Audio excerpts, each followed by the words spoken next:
Bonjour à tous. Chère audience, j'ai l'honneur de présenter devant vous l'intitulé de cette communication, qui s'intéresse aux caractérisations des accidents d'exposition au son et leurs déterminants socioprofessionnels dans les établissements de soins de santé de base, cas de la province de l'Arrache. Donc j'aimerais bien profiter de cette occasion pour remercier infiniment mes chers professeurs, Dr Filali El Rofi Souad et Dr Ashlihi Hicham. Aussi, j'aimerais bien exprimer mes sincères mots de gratitude à tous les organisateurs de cet événement scientifique.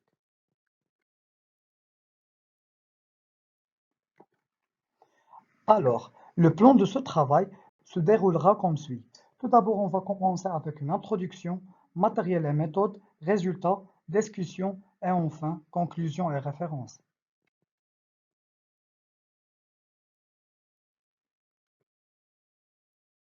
Au préalable, un accident d'exposition au son désigne tout contact avec le son ou bien un produit biologique contenant le son, comportant soit une effraction cutanée, soit par une projection sur une peau lésée ou bien sur une muqueuse du son ou bien d'un liquide biologique.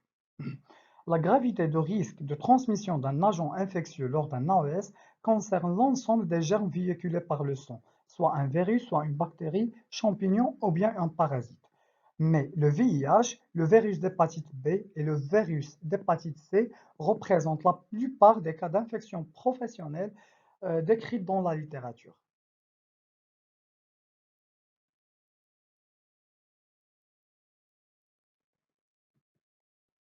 Bien évidemment, une prévalence de 4,7 AES par 100 infirmiers est causée par des piqûres chez les infirmiers lors d'un prélèvement veineux en France, et 5,7 AES par 100 chirurgiens est causée par des blessures chez un chirurgien lors d'un geste chirurgical ou bien poursuite d'utilisation du matériel.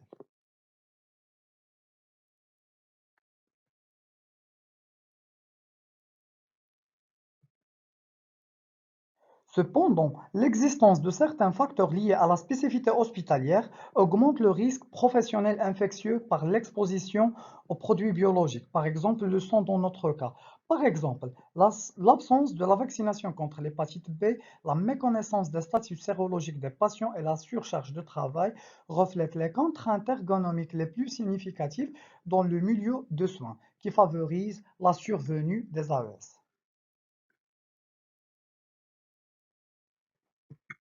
Dans ce contexte, notre question de recherche, c'est quels sont les déterminants socio-professionnels qui favorisent l'exposition des soignants aux AES?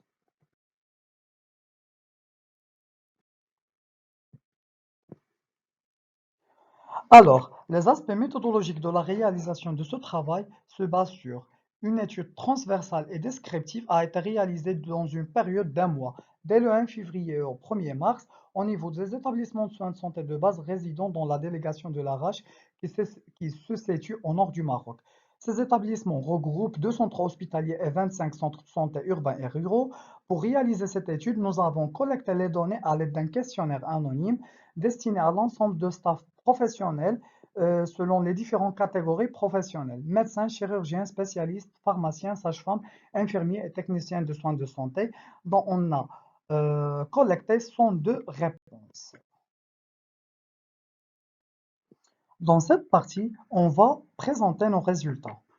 Dans cette étude, les femmes représentaient 62,7 et les hommes représentaient 37%. La segmentation socio-professionnelle la plus représentative dans notre étude était les infirmiers, 45%. En ce qui concerne les services de soins les plus représentatifs, on a médecine générale 15%, la maternité obstétrique 9,8% et les unités de vaccination 8%. En ce qui concerne les stagiaires, ils ne sont pas touchés par notre étude, quel que soit dans le statut des médecins et le statut des infirmiers. Et concernant le statut vaccinal contre l'hépatite B, on n'a que 46% des soignants qui sont préalablement vaccinés contre l'hépatite B.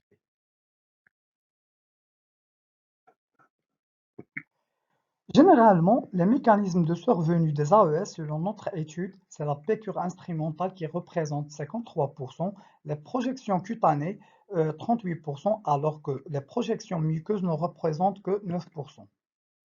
Bien évidemment, les gestes de soins les plus représentatifs en matière de la survenue des AES, on a au cours des injections 23%, lors de recapichonnage des aiguilles 20%, et au cours de suture 19%, et lors des triages des déchets 11%.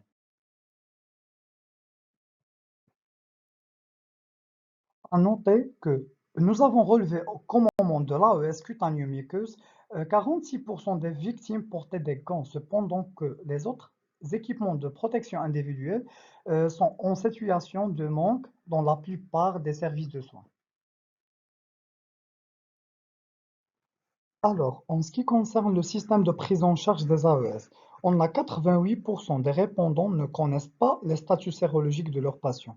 La totalité des répondants ont bénéficié des soins des urgences de la lésion immédiatement après l'AES et on a 75% ont bénéficié d'un examen biologique qui vise la recherche sérologique de VIH, VHB et le VHC chez les personnes victimes.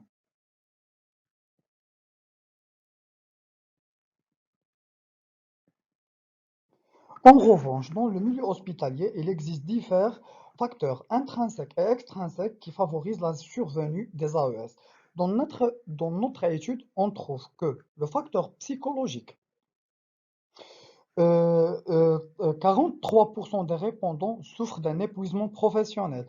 Le facteur organisationnel, 49% des répondants affirment que la surcharge de travail favorise l'exposition aux AES au cours de la pratique de soins.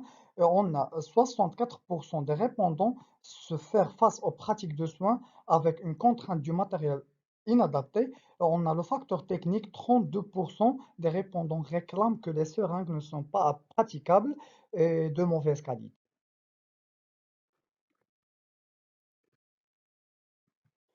En plus que ces facteurs précités, nos répondants affirment que 81% d'eux n'ont pas bénéficié d'une formation en matière de la prévention des AES, 76% d'eux banalisent les AES et leurs conséquences néfastes, alors que 40% d'eux qui portaient des EPI adaptés aux prestations de soins prévues. Alors, dans cette partie, on va vous présenter notre discussion qui concerne nos résultats par rapport à la littérature.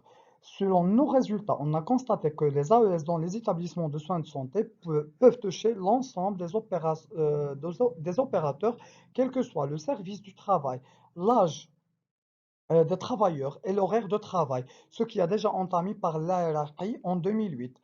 Aussi, on trouve que le recapichonnage des aiguilles et le ramassage des aiguilles déjà utilisées sont des gestes les plus pourvoyeurs de la survenue des AES. C'est le même constat qui a été développé par El Azzouzi en 2014. En ce qui concerne le taux de couverture vaccinale contre l'hépatite B, elle est relativement diminuée par rapport au Sénégal et à la France, mais aussi on a le facteur du manque de compétences et des formations qui renforcent le risque de survenue des AES. Il s'agit d'un mauvais usage des EPI et l'interruption des tâches par un tiers. En ajoutant que la banalisation des AES se situe dans un caractère ou bien dans un comportement souvent inconscient chez les professionnels de santé, car les répondants le considèrent comme un événement non grave et d'autres le relient au manque de compétences.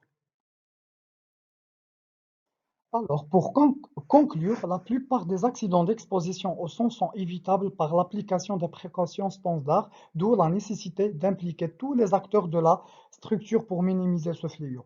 À cela, il faut ajouter la généralisation de la vaccination antivirale de l'hépatite B, qui est d'une importance capitale pour lutter contre l'hépatite B virale d'origine professionnelle. Alors, et enfin, merci de votre aimable attention.